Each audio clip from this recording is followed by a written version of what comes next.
ഒരു വിദ്യാഭ്യാസ യോഗ്യതയോ അല്ലെങ്കിൽ ഒരു ഇൻവെസ്റ്റ്മെൻറ്റോ വേണ്ടാതെ നമ്മൾ വീട്ടമ്മമാർക്ക് വീട്ടിലിരുന്ന് തന്നെ ചെയ്യാൻ പറ്റിയിട്ടുള്ള ഒരു ബിസിനസ് മേഖലയാണ് കേട്ടോ ഈ ഒരു കാറ്ററിംഗ് എന്ന് പറഞ്ഞത്. അപ്പോൾ നമുക്ക് ഇൻവെസ്റ്റ്മെൻറ്റ് വേണ്ടാന്ന് പറഞ്ഞത് പാത്രങ്ങളാണല്ലോ ഏറ്റവും വേണ്ടത്. അപ്പോൾ അത് നമ്മുടെ കയ്യിൽ തന്നെ അത്യാവശ്യത്തിനുണ്ടാവും. ആകെ വേണ്ടത് അത്യാവശ്യത്തിന് നമുക്ക് ഭക്ഷണം ഉണ്ടാക്കാൻ അറിയണം. പിന്നെ അതേപോലെ തന്നെ ഏത് സമയത്തും കസ്റ്റമർ നമുക്ക് ഈ ഫുഡ് ഉണ്ടാക്കാനുള്ള ഓർഡർ തരുമല്ലോ. അപ്പോൾ ഏത് സമയമാണെങ്കിലും രാവായാലും പകലായാലും നമ്മൾ അതിന് തയ്യാറാവണം.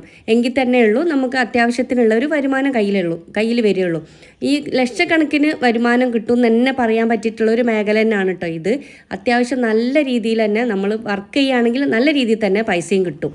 ഏത് ടൈപ്പ് പലഹാരങ്ങളായാലും പിന്നെ അതേപോലെ ബിരിയാണി, നെയ്ച്ചോറ്, മന്തി തുടങ്ങിയ ഉച്ചഭക്ഷണങ്ങളായാലും എന്ത് വേണമെങ്കിലും നമുക്ക് ഉണ്ടാക്കാൻ ഒരു ചെറിയ രീതിയിലുള്ള ഒരു അറിവ് മതി കേട്ടോ. പിന്നെ നമ്മൾ ഇത് ചെയ്തുകൊണ്ട് നിന്നാൽ നമുക്ക് അതിന് പുതിയ പുതിയ അറിവുകൾ നമുക്ക് കിട്ടുകയും ചെയ്യും. അപ്പോൾ നമ്മളൊരു അത്യാവശ്യത്തിന് നമ്മളെ കുട്ടികൾക്ക് ഒരു ചെറിയൊരു എന്താ പറയുക ഒരു സാധനങ്ങൾ വാങ്ങാനോ അല്ലെങ്കിൽ ഡ്രസ്സ് വാങ്ങാനോ അല്ലെങ്കിൽ നമ്മളെ വീട്ടിലത്തെ ഒരു വല്ല അത്യാവശ്യത്തിനോ അല്ലെങ്കിൽ നമ്മളെ ഭർത്താവിന് ഒരു സാമ്പത്തിക പ്രയാസങ്ങൾ വരുന്ന സമയത്ത് ഒന്ന് ഹെൽപ്പ് ചെയ്യാനോ ഒക്കെ നമുക്ക് ഈ ഒരു ചെറിയൊരു വരുമാനം കൊണ്ട് തന്നെ പറ്റും കേട്ടോ. മിക്ക വീട്ടമ്മമാരും കുട്ടികളൊക്കെ സ്കൂളിൽ പോയി കഴിഞ്ഞാലും ഭർത്താവ് ജോലിക്ക് പോയി കഴിഞ്ഞാലും ഫ്രീ ആയിരിക്കും. അപ്പോൾ വെറുതെ നമ്മുടെ പണിയൊക്കെ കഴിച്ച് വെറുതെ ഇരുന്ന് ടെൻഷൻ അടിക്കാതെ ഇതേപോലെ ചെറിയ ചെറിയ സംരംഭങ്ങൾ നമ്മൾ ചെയ്യുകയാണെങ്കിൽ നല്ലതാണ് കേട്ടോ. നമ്മളെ കുടുംബത്തിനും ഒരു വരുമാനമാണ്, നമുക്കൊരു കോൺഫിഡൻറ്റുമാണ്.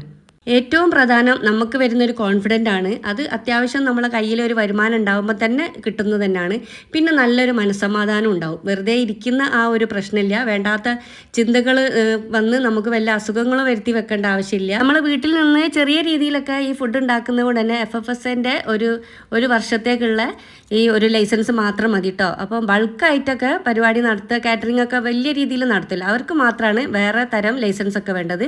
നമ്മളിപ്പോൾ അത്യാവശ്യം ചെറിയ രീതിയിലൊക്കെ ചെയ്യുന്നവർക്ക് ഈ ഒരു ലൈസൻസ് മാത്രം മതി കേട്ടോ. ഒരു വർഷത്തേക്കാണ് ചുരുങ്ങിയത് കിട്ടുക.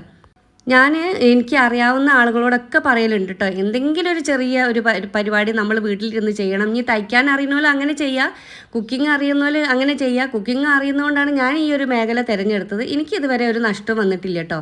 തുടക്കത്തിൽ ചെറിയ ചെറിയ രീതിയിലൊക്കെ ഉണ്ടാവുള്ളൂ. പിന്നെ നമ്മൾ അറിഞ്ഞ് നമ്മളെ ഫുഡ് ഇഷ്ടപ്പെട്ടിട്ട് സ്ഥിരമായിട്ട് വരുന്ന കുറേ കസ്റ്റമറും ഉണ്ടാവും കേട്ടോ.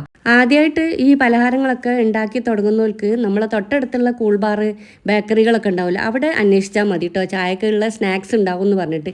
അപ്പോൾ പുറമെ ആളുകൾ കൊടുക്കുന്നതിനെക്കാട്ടിയും ₹1 കുറച്ചിട്ട് നമ്മൾ കൊടുക്കാൻ പാടുള്ളൂ. അങ്ങനെ ആകുമ്പോഴാണ് നമുക്ക് കൂടുതൽ ഓർഡർ കിട്ടുക. പിന്നെ നമ്മളെ ഫുഡ് അവർക്ക് ഇഷ്ടപ്പെടുന്നതിനനുസരിച്ചിട്ട് നമുക്ക് കൂടുതൽ ഓർഡറും കിട്ടും. ആരും ഇനി ഒന്നും അറിയില്ല, വിദ്യാഭ്യാസം ഇല്ല എന്നും പറഞ്ഞിട്ട് വീട്ടിലിരിക്കേണ്ട ആവശ്യമില്ല. ഈ ഒരു ചെറിയൊരു സംരംഭം ആർക്കും തുടങ്ങാവുന്നതാണ്.